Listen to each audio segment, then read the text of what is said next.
So you might think about some other New Year's Eves you have spent in your lifetime. Um, I was recalling in 1975-ish, I was in Times Square. I was so excited. It was so special. There were so many people packed together, and watching that ball seemed like the most important thing a person could do. And now I think, what was that about? Right? What was that all about? I mean, for years I kind of like bragged about it. Oh, I was at Times Square. And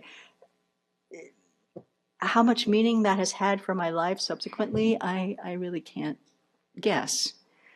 And then I was thinking of another significant one was the year that we turned to 2000, and everyone was sitting there watching their computers in K2, what was it called? YK2, Y2K, right? Waiting for the possibility that when the computers switched on to 1201, yeah, no, the hour, 1201 a.m., 1/1/2000, that all the computers in the world would die and we would be in a global electronic pandemic.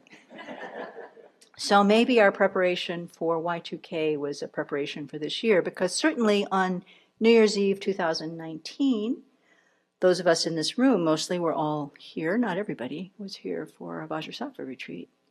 And we had no idea that our world was about to turn upside down. And here we all are, New Year's Eve, 2020, heading into New Year's Day 2021. And, also as I was thinking about it, it's like this day is just another day. It's sort of like the ball coming down in Times Square to indicate is just a thing that we label. Yeah, an abstract composite entirely, based on the fact that 24 hours based on some transit of the sun, 365 of those transits measured in a certain way have come around, and then we go, and depending on what time zone we're in the world, as Venerable Samson just pointed out, what is New Year's Eve? It's over for you guys in Singapore. What is it? And yet it is a really useful time to stop, reflect, and when we do something as virtuous as spending the time together with Vajrasattva, spending the time together looking at the nature of reality itself, really, purifying the negativities of our mind and setting ourselves towards Buddhahood. Wow, what a way to spend some time. And may we purify many of the previous New Year's Eves that we have spent doing something less virtuous than this. And let's take just another moment to think. If it's really possible to purify my mind. First of all, in the next few days, I'm willing to explore that possibility to the max. What does that mean?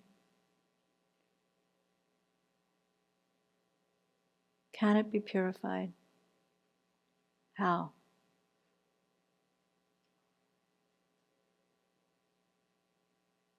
What does that mean for my potential? And if it's possible, is it possible for every being?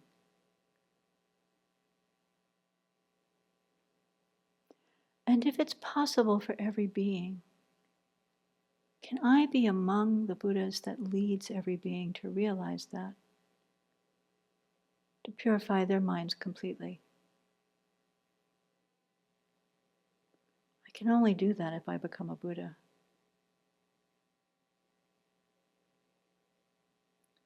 And so in order to bring about the end of suffering for every being, may I follow the path outlined by all the Buddhas. Purify my mind through the practice of Vajrasattva and all the other practices until I become fully awakened and can lead all sentient beings from suffering. And may this weekend, all the meditations, all the teachings, every moment be dedicated towards that purpose.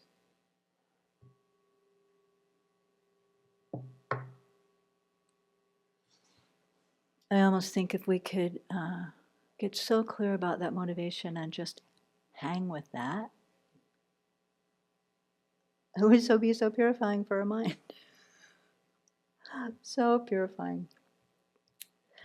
So I want to talk a little bit about purification in and of itself first. I mean, this Vajrasattva practice is very popular. It's very popular in all 4 schools of Tibetan Buddhism. They all do it. And as Venerable Children writes somewhere, it is probably popular because it is a purification practice. But it's set within the framework of a Buddhist worldview, which generally speaking, we, those of us involved in this particular retreat this weekend, didn't grow up with. And so I think just looking at the idea of purification itself is really useful from the very beginning, because I don't know about you, but I know that this idea that I grew up with had to do with, well, we were bad from the beginning. Like really bad. Like really, really, really bad. That there is a stain on our soul that is impossible to remove unless you're washed in the blood of Jesus or washed in the river of something, or we just try really hard to be as good as we can. I mean, we all have some manifestations of that this idea that there's something fundamentally wrong or bad or even evil about us. And, there's various teachings about how to get over that, but in a way that you never really can. Right? I mean, that's basically the teaching. You never really can. So I think it's very easy to come to the idea of purification with that old baggage that makes us bring all of our guilt, all of our shame, all of our feelings of bad, lousy, worth, all of our stuff. And I say this just because I probably had done the Vajrasattva practice for 10 years before I really realized that some part of me was still seeing it as some kind of punishment or atonement or something for the original sin that I was raised to believe that I had. Then I don't remember doing anything bad, but I've done a few bad things in my life. Were they that bad? So that's the baggage we bring in.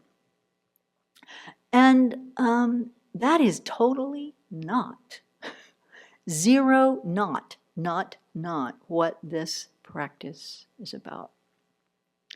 It starts from a completely different premise altogether.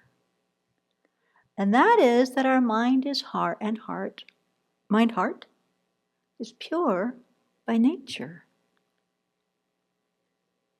Like, that's 180 degrees opposite. If there was another degree further, I mean, it's so opposite. Fundamentally pure by nature, not fundamentally stained by nature. And because it is fundamentally pure by nature, that's the reason we can become Buddha.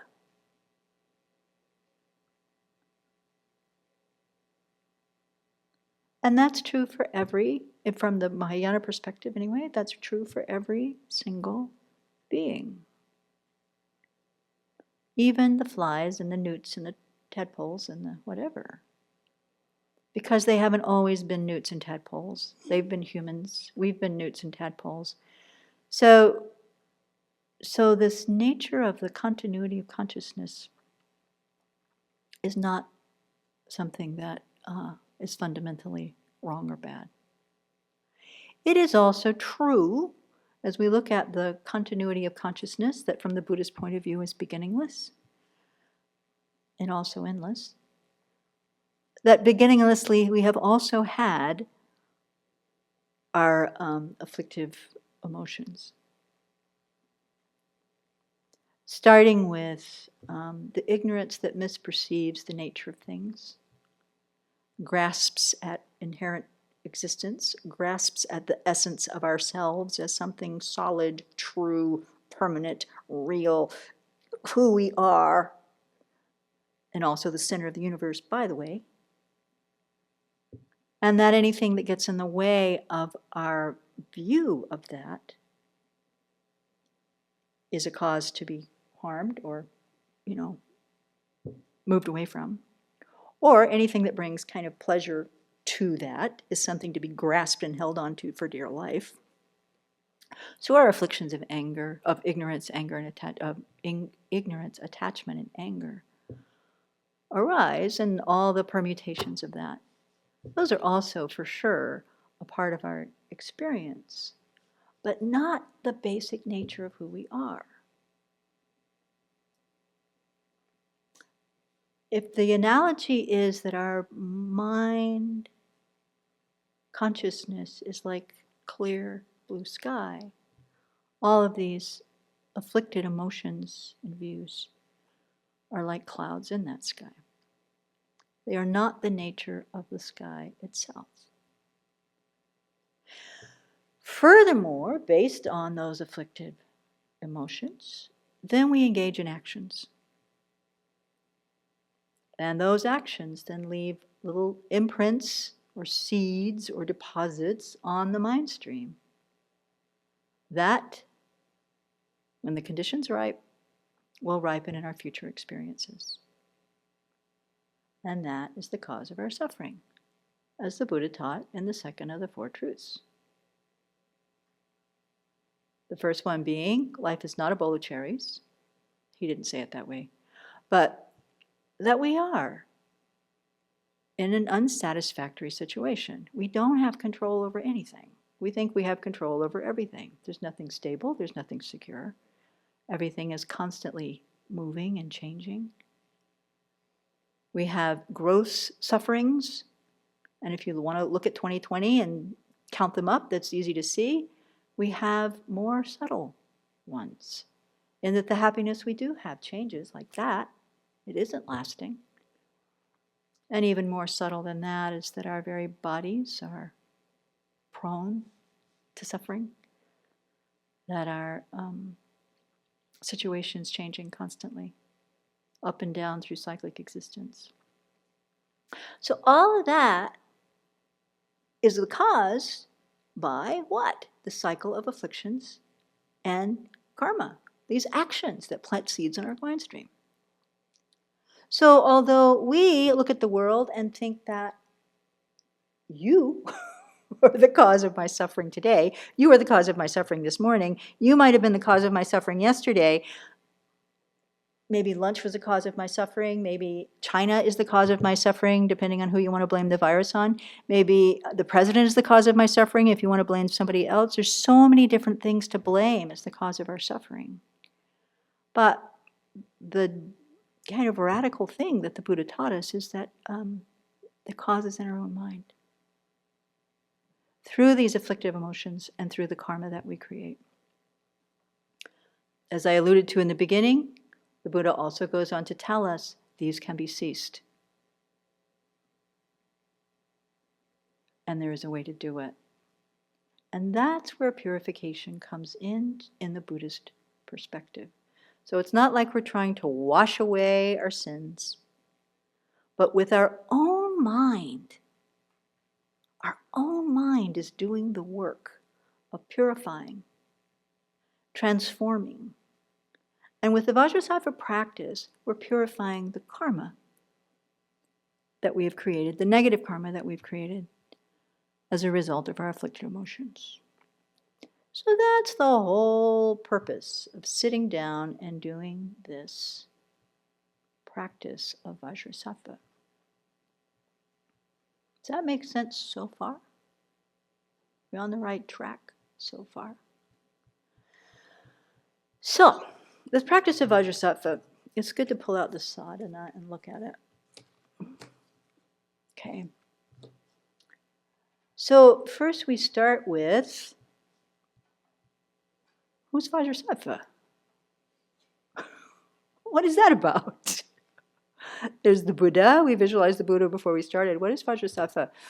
So all of the Buddhas, and there are many, appear in various forms in order to help us transform our minds. And so we can see Vajrasattva in 3 different ways. One is as a manifestation of a Buddha, not a person,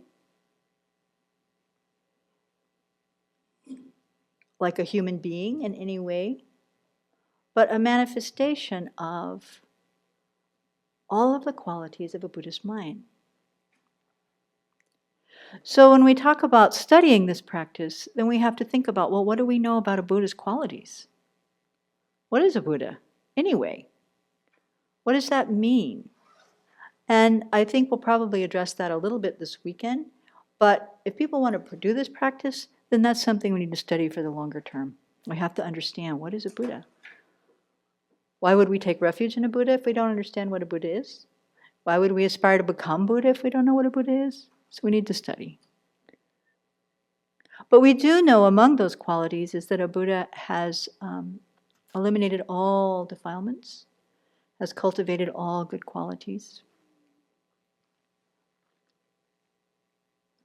A Buddha acts spontaneously for the benefit of others, so conditioned to that they can't do anything else. They have incredible, they're omniscient, right? Buddha's mind knows everything there is to know. Ultimate reality and convention reality. Knows how to guide sentient beings, and it is through teaching that they guide us one at a time. So we see Vajrasattva as another form of the Buddha. Another way is to see the Vajrasattva as an emanation of those qualities. Right? So it's just an appearance of qualities in the space in front of us or over the crown of our head as we visualize the deity. And then another way to see Vajrasattva is as almost like a mirror of our potential. A manifestation of our potential to become fully awakened ourselves. So it's like the completely a symbol, if you will, it may not be the right word, of the completely purified mind of a Buddha.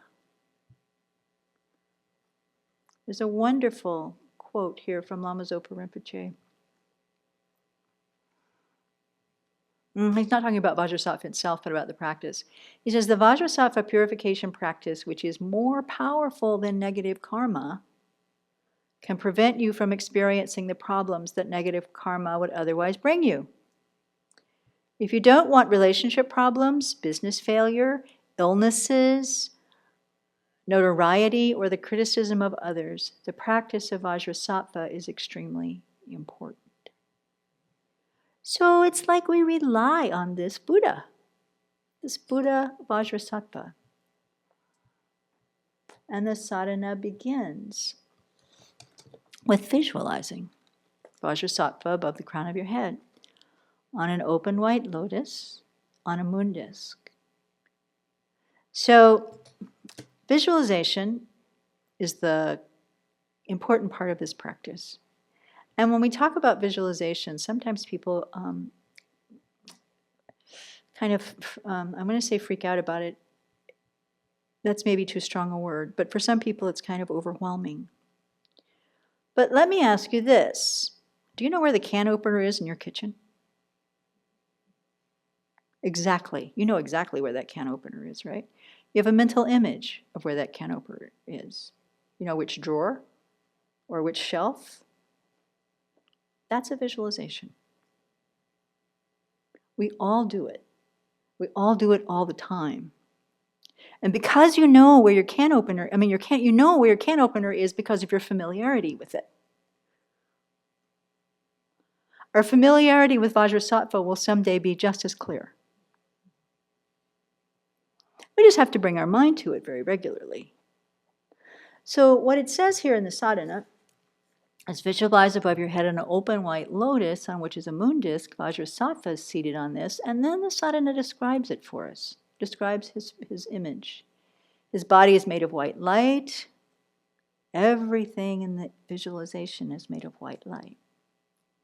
If all you can get in your mind is white light, that is good enough. It's a good start. So we're not going for the details. Not nearly as vivid even as looking for the can opener in your kitchen yet. But his body is made of white light. His two hands are crossed at his heart. His right hand holds the Vajra. His left hand holds the bell. At his heart is a moon disk with a seed syllable Hong at its center and the letters of the 100-syllable mantra standing clockwise around its edge. So it's made of light, 4 inches above your head.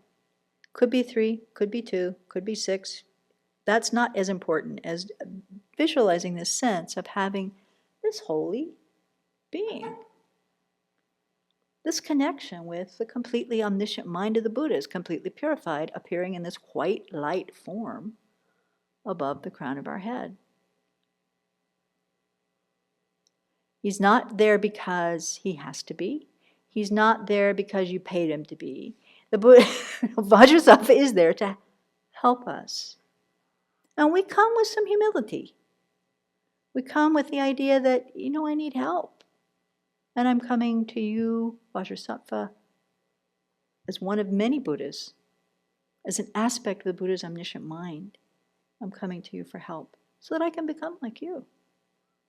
So that I can understand why I have problems, why I have suffering, and how to work on that to change it. So then when we hold that visual, that image in our mind, that's what we're relying on one hand, okay? So then the rest of the practice is based on what's called the 4 opponent powers. This is how we use the mind to transform our mind. So I want to say again, when we go through all of this in relationship to Vajrasattva, we'll make prayers, we'll ask for Vajrasattva's help, but with an understanding that it isn't Vajrasattva, some external thing that's going to purify our mind. It is our own mind that does the purification. It's our own mind relating to Vajrasattva, actually, that's part of the purification. Do you get what I mean? It's not like some external thing, some magic being is going to come and then wash us off. But by holding that image in our own mind and bringing these qualities to our own mind, we're doing the scrubbing. That's really important and precious. It's really precious. So let me talk about the 4 opponent powers. It says them right here: the power of reliance, taking refuge and generating bodhicitta, the power of regret, the power of a remedial action, and the power of determination. So if we have these karmic seeds on our mind stream, that means that we've created destructive actions in relationship to other living beings. And we've created destructive actions in relationship to holy beings. How do we do that? By disregarding the images, by keeping them in dirty places, by saying negative or harmful things about our teachers or the Buddhas themselves, or maligning the doctrine in some way. I mean, there's lots of ways that we can do that. So we begin, in this case, by the power of reliance. What this means, sometimes it's called what? No. The power of the basis. Power of the basis. Meaning, like, if you fall down on the ground, is the metaphor they use, then how do you get up? You have to use the ground to get yourself back up. So in the same way, in the power of reliance, when we create a negative action in relationship to another living being or to one of the holy beings, we rely on them to get ourselves back up. How do we rely on them? From the point of view of the holy beings, is we take refuge again. We remember again what are the qualities of the holy beings. why do we take refuge? And then in relationship to the living beings, which we can probably see much more vividly, how our negative actions lead us to harm others, we generate bodhicitta. So by taking refuge, generating bodhicitta, Venerable Children calls it repairing the relationship. We repair the relationship with the holy beings. We repair the relationship with ordinary beings. And there's nothing more higher. We can apologize all we want. But if we turn to someone with a clear heart saying, I will become Buddha in order to help you eliminate all your suffering, that's about as pure as we can be in relationship to another living being, out of my love and compassion, not out of my pity. That's different, right? So the power of reliance is where we take refuge and we generate bodhicitta. Then we use the power of regret, which is often listed as the very first power. Here in the context of this sadhana, it's the second. But regret is the key factor to transforming the negative things we've done. So let's say I've just told somebody off. Think of something fresh. That's probably something I've done lately. Told somebody off out of anger, or out of thinking that I'm right and they're wrong. Why would I regret that?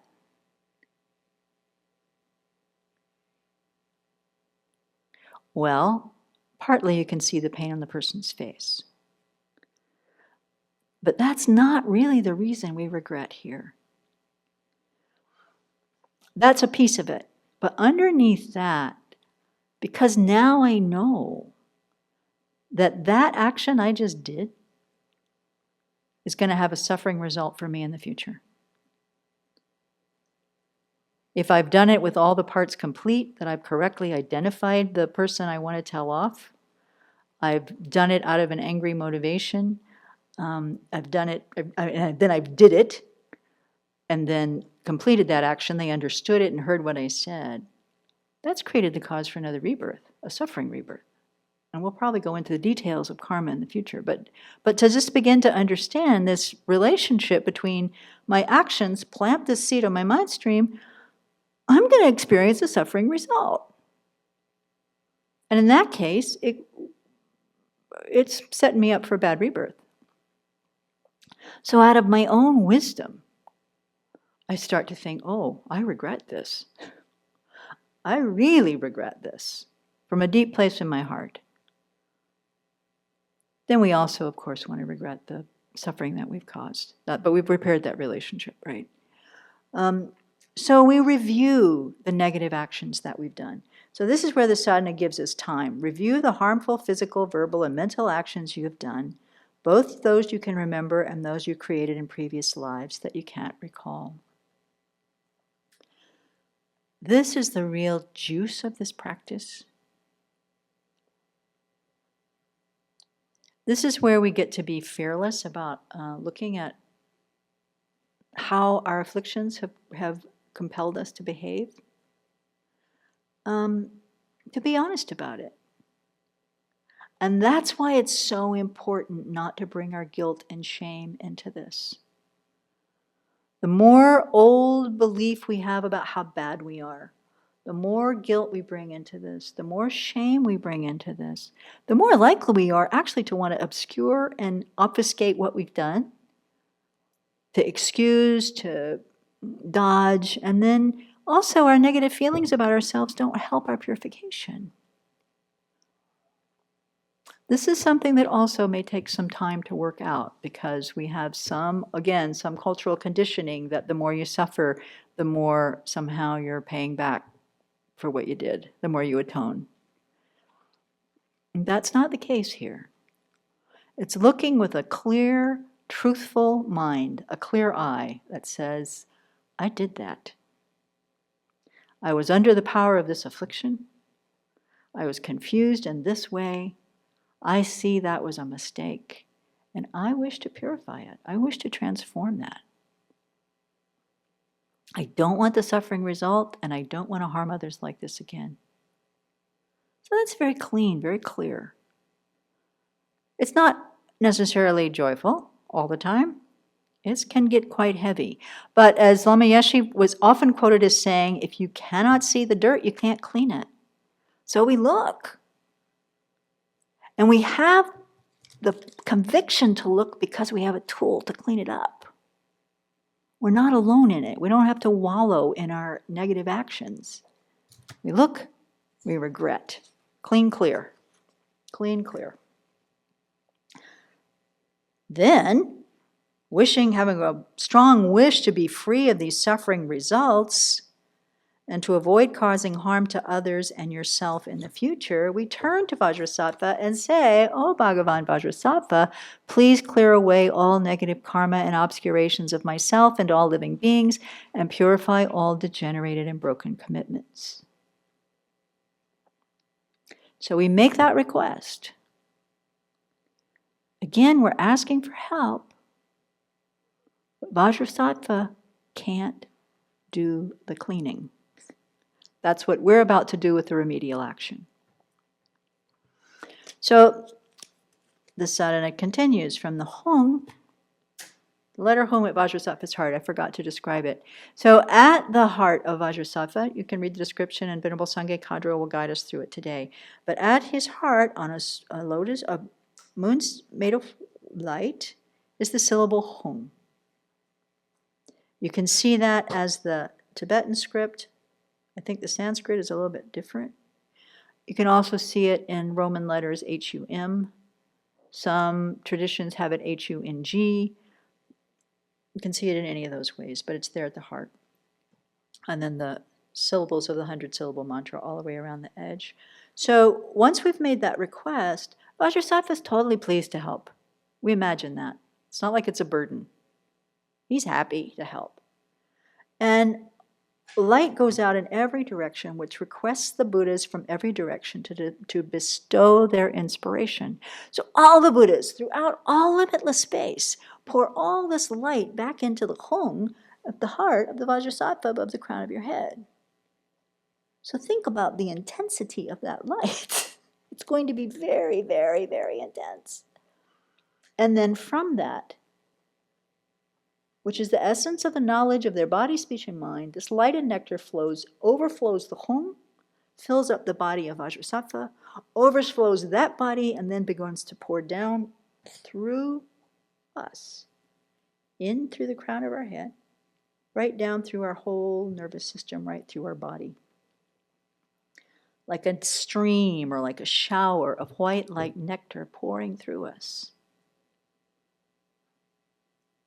Completely purifying all the negativities. So this is the remedial action that we're using with this Vajrasattva practice. We'll get more details on what other options there might be, I think, later. Yeah, Venerable Sepp will talk about it. So the visualization comes together with the mantra.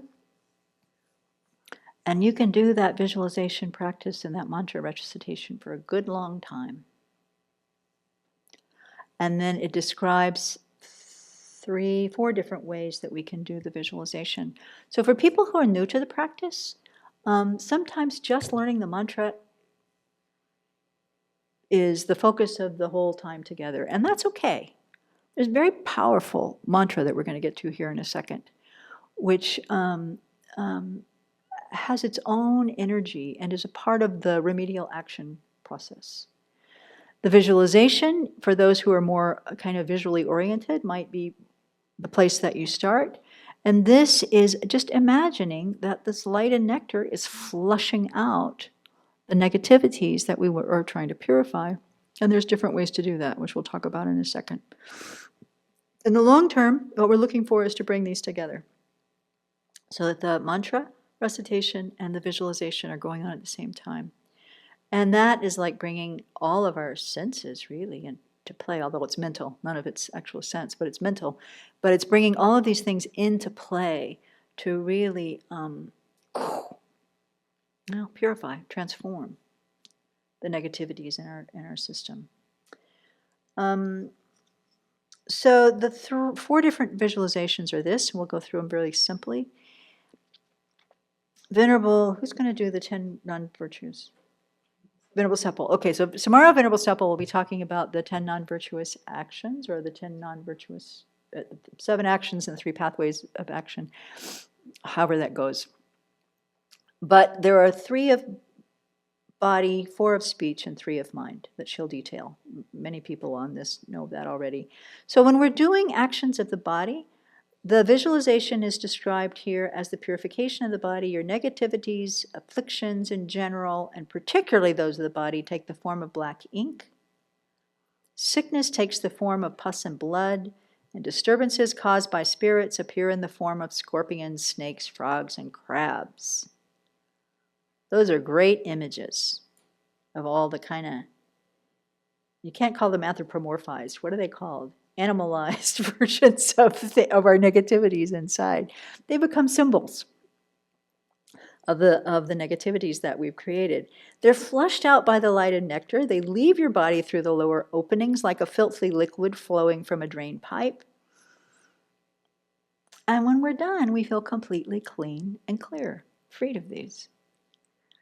It's kind of like, I mean, right now we're fleeing Ananda Hall because there's something going on with the septic system and the building stinks. It really informs this meditation, I think.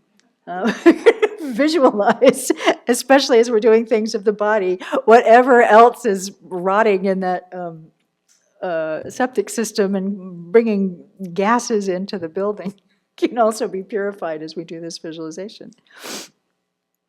Or if you have brought to mind something that has to do with speech, like my little thing of telling people off, my big thing of telling people off that I just referred to, then those afflictions and latencies take the form of liquid tar. And I would visualize that the light and nectar is like filling up a dirty glass. From the bottom up, and all that stuff comes out of the upper openings, out of my mouth, my nose, my ear, my eyes, my everything. Purified, purified, purified.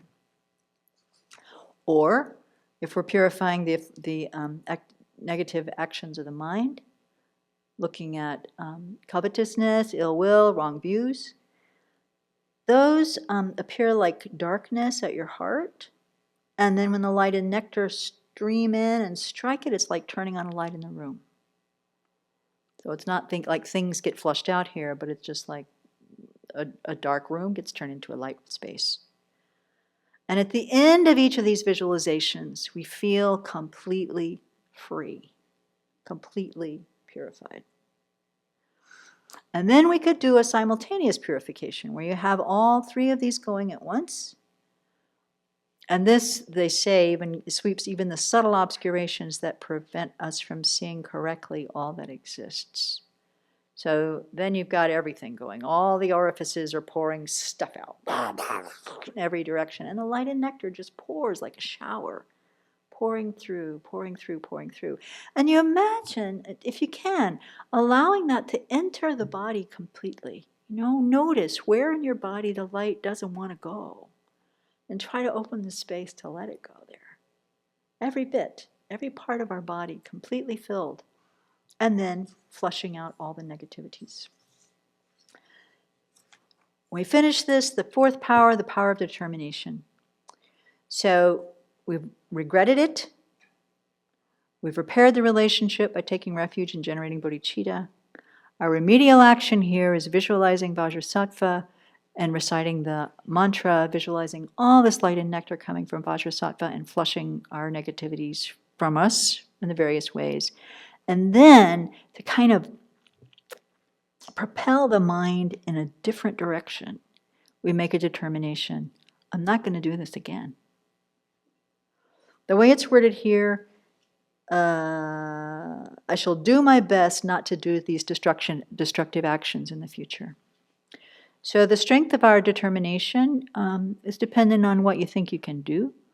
But if we're really determined, then you can see. It's kind of obvious how this would transform your mind. There are things we know we will never do again. And that refraining from that negativity is of itself virtuous. So it's not like we have to hang on to, oh, I used to do this all the time now, I'll never do it again, but I'm still bad because I used to do this. No. Keep purifying it. It's not like we can purify it once and it's gone. But our mind is now turned in a completely different direction. I am committed to this virtuous way of being. That is purified. That little bit, some bit, is now gone from my mind stream, or at least reduced. So that the more we purify too, the more we can have confidence in the fact that we're on the right path, heading in the right direction, with the tools that will help us keep going. We're not dragging this load of guilt, shame, horror at ourselves, which gets heavy, super heavy, and doesn't help us once we're doing our purification. Vajrasattva is extremely pleased. Vajrasattva is rejoicing for us. Let us rejoice ourselves. My spiritual child of the essence, all your negativities, obscurations, and degenerated vows have now been completely purified. Vajrasattva will melt into light, dissolve into you. Your body, speech, and mind become inseparable from Vajrasattva's holy body, speech, and mind, and we concentrate on this. I think it was Guy Newland that I first heard this term, but I've heard it since. You're mixing your mind with the Buddha. Mixing your mind with the Buddha's mind. So trying to think like the Buddha. Imagining Vajrasattva and I are inseparable. It's not just little old crummy me with this little old permanent body. That's none of it like that. And we practice uplifting our mind out of the poor me, I'm so terrible, I've done terrible things, and terrible things have been done to me, I've been, our own litany, we all know it, we all have our own version, but it's all basically the same.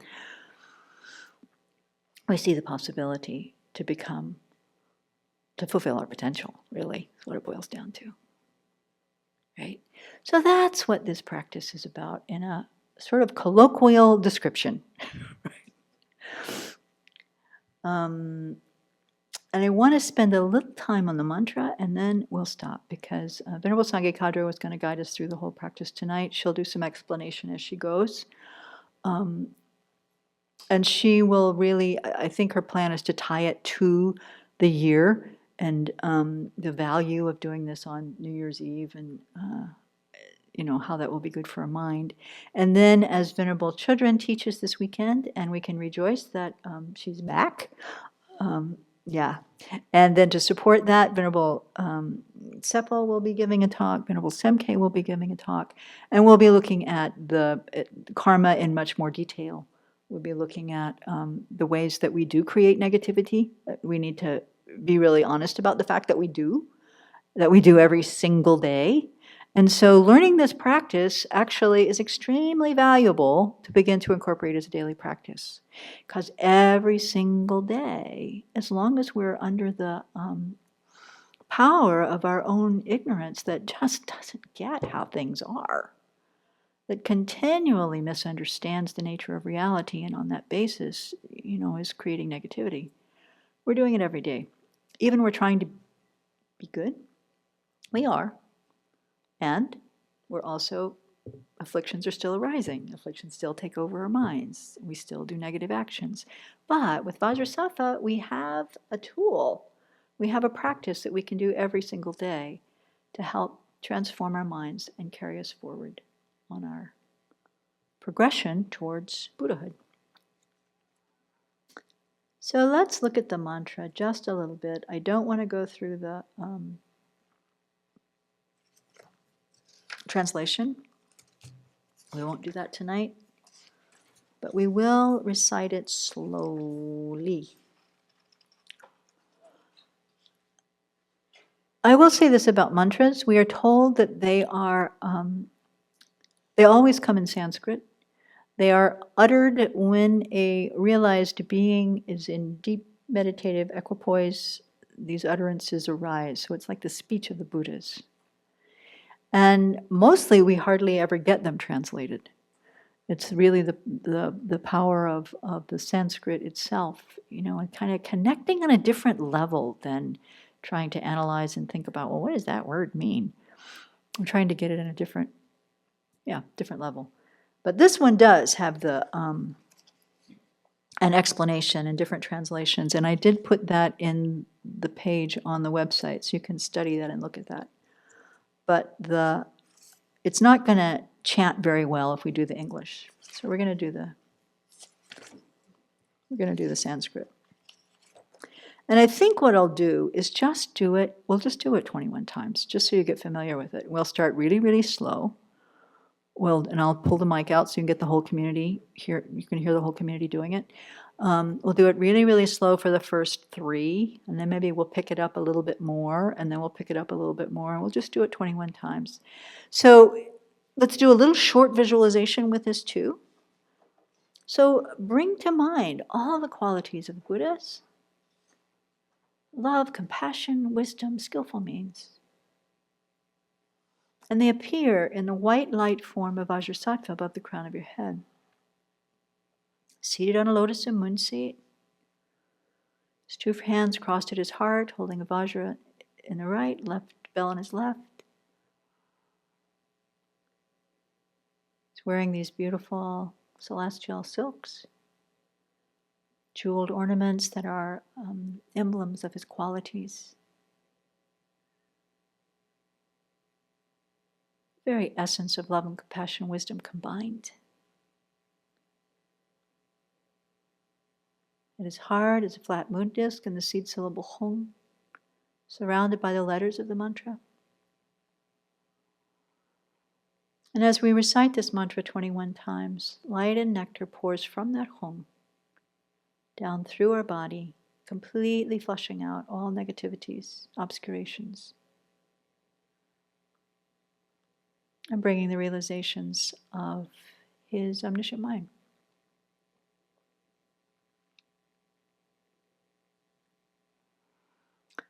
So even though if you don't know the mantra, you're going to now be watching and trying to figure out what we're saying, hold that image in the back of your mind if you can.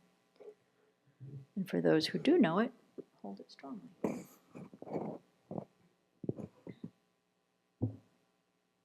Om Vajrasattva Samaya Manupalaya Vajrasattva Dino Patita Diro Me Boa Sutokayo Me Boa Supokayo Me Boa Anuraktu Me Boa Sarva Siddhi Me Paryasa Sarva Karma Sutsame Siddham Triyam Kuruhu Ha Ha Ha Ha Ho Bhagavan Sarva Tata Gata Vajramame Mutsa Vajrabhama Samaya Sattva Ahum Pe Om Vajrasattva Samaya Manupaleya Vajrasattva Dino Patita Dino Me Boa Sutokayo Me Boa Supokayo Me Boa Anuraktu Me Boa Sarva Siddhi Me Paryatsa Sarva Karma Sutsame Siddham Triyam Kuruhu Ha Ha Ha Ha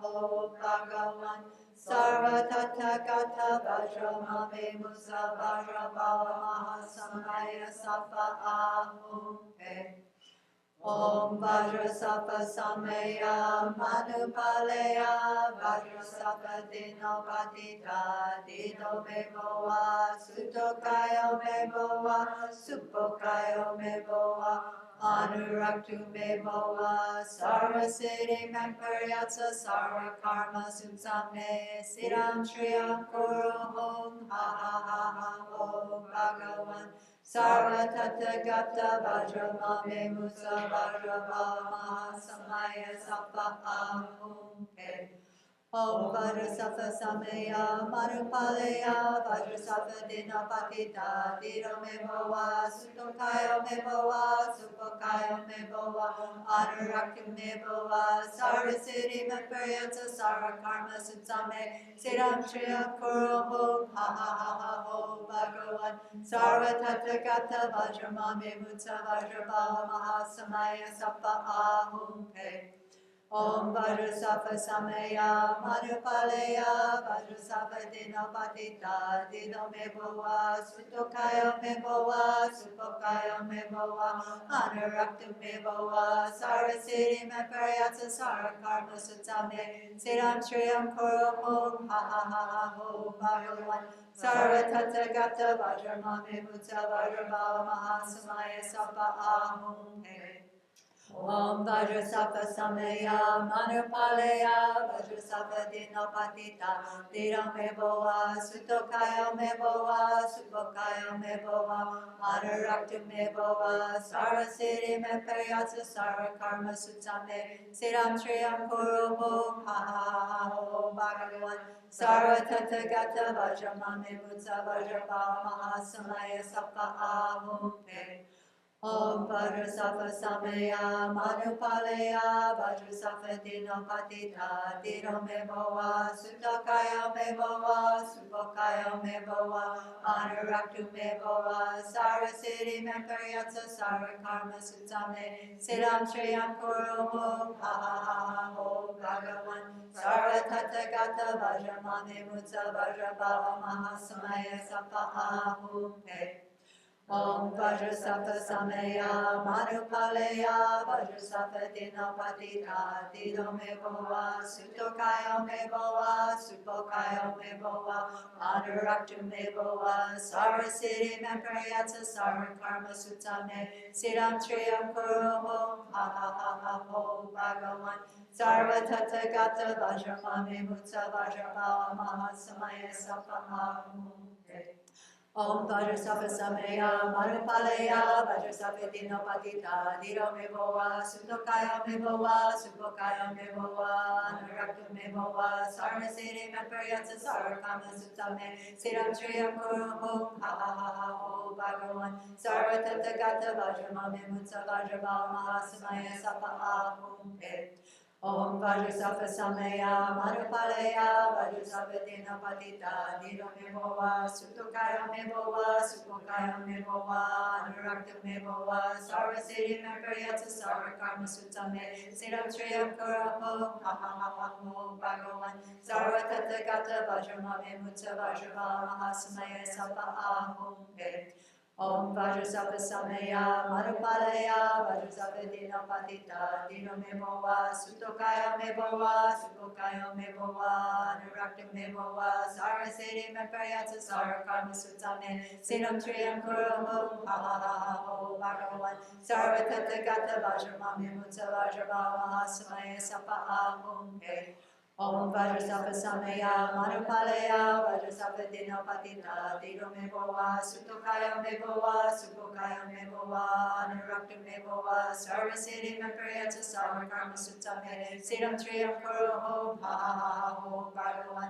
Sarva Tathagata Vajramame Mutsa Vajrabhava Mahasamaya Sappa Ahum Pe Om Vajrasattva Sameya Manupaleya Vajrasattva Dinapatita Dino Mevoa Sutokaya Mevoa Supokaya Mevoa Anurakta Mevoa Sarvasiddhi Meparyata Sarva Karma Sutame Siddham Shriyam Kuro Ha Ha Ha Ha Ho Bhagavan Sarva Tathagata Vajramame Mutsa Vajrabhava Mahasamaya Sappa Ahum Pe Om Vajrasattva Sameya Manupaleya Vajrasattva Dinapatita Dino Mevoa Sutokaya Mevoa Supokaya Mevoa Anurakta Mevoa Sarvasiddhi Meparyata Sarva Karma Sutame Siddham Shriyam Kuro Ha Ha Ha Ha Ho Bhagavan Sarva Tathagata Vajramame Mutsa Vajrabhava Mahasamaya Sappa Ahum Pe Om Vajrasattva Sameya Manupaleya Vajrasattva Dinapatita Dino Mevoa Sutokaya Mevoa Supokaya Mevoa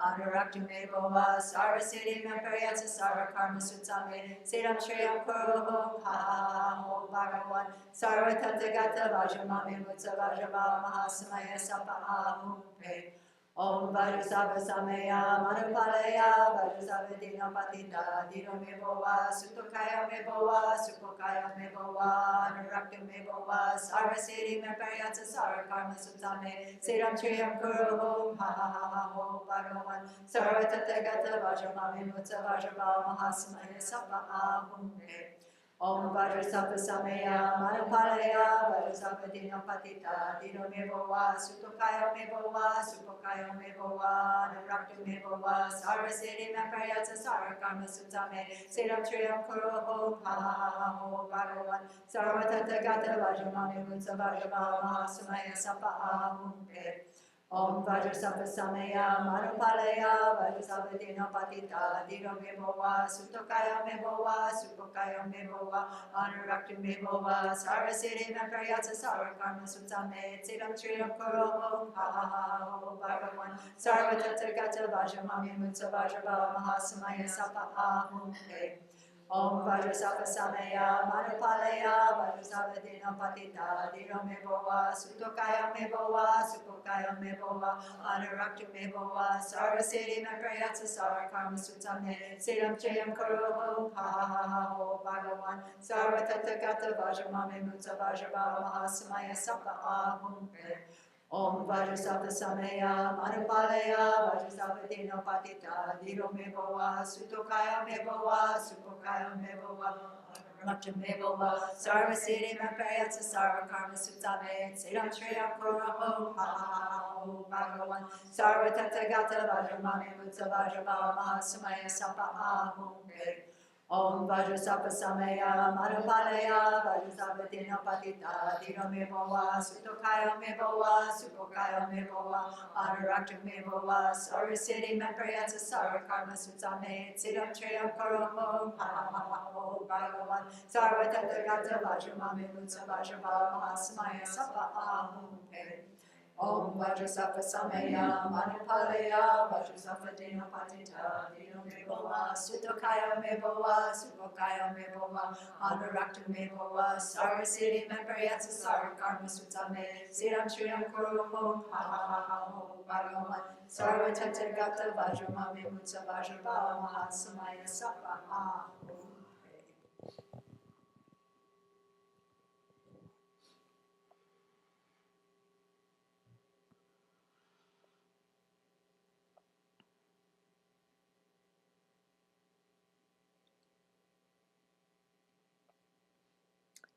Vajrasattva melts into light and absorbs into you. So I don't know if the power of the group reciting it comes through on a stream, but you get probably the sense of the vibration of the power of chanting it together. It's very powerful. So before we dedicate, I just want to say a few words about doing retreat at home. Everybody's in different circumstances. We get that.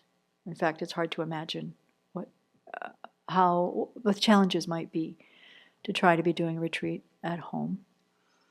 But some tips or some guidelines to create as much of a retreat atmosphere as you can within the framework of where you are and what you're doing. We will be keeping silence for this retreat.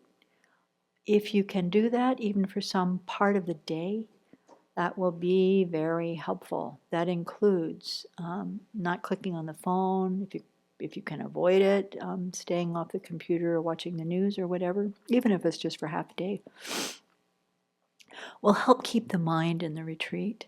Venerable Children gave a wonderful BBC talk today. I don't know if it's up yet. Oh, it is up. Good. Watch it.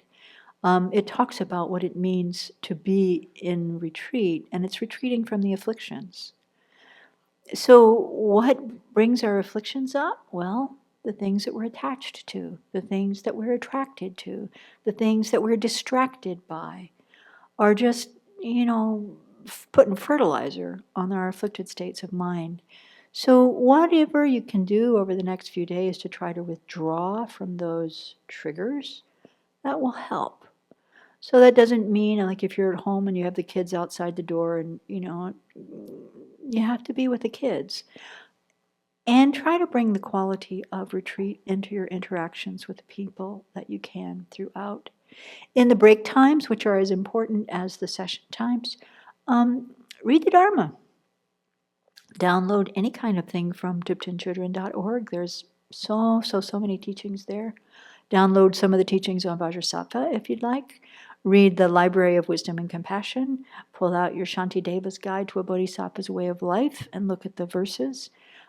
Use the break time as much as you can to cultivate a Dharma mind, which will then support your continuation of the purification retreat. You may get homework in some of the sessions. I don't know what people are thinking. But, think about your life. Think about the year. Think about the negativities that you have created with this wisdom that comes from the four opponent powers, not with guilt, but with looking at, this was a mistake I made that I'd like to purify. So, and then bring those into the session, because we'll be doing the practice throughout. So there's lots of ways to use the time in a fruitful and virtuous way. Do the best you can, and we're here to support you in that too. In reflecting on Venerable Children's advice in the BBC to keep our minds to our seating cloth, when we're doing this work of looking back through our life of what we want to purify, what recommendation would you give? Should we be doing that in the break time so that we aren't reflecting back on our life and starting to maybe get a bit distracted when we're actually to our meditation? Should we try to have our things in mind to purify before coming to meditation? You can. Things will come up while you're meditating. Once we start looking for those things, there's so many. There's so many. And memories do come. And actually, I find that productive as long as I don't follow down the rabbit trail of like, oh, I remember that. But if you can bring your mind back, we find all kinds of things, and they'll come up naturally too. So I don't think you need to be so rigid about where and when. But things also are often on the surface. We'll go there first, and then you wash the cloth again, and there's another one. You wash the cloth again, there's more. So it comes like that.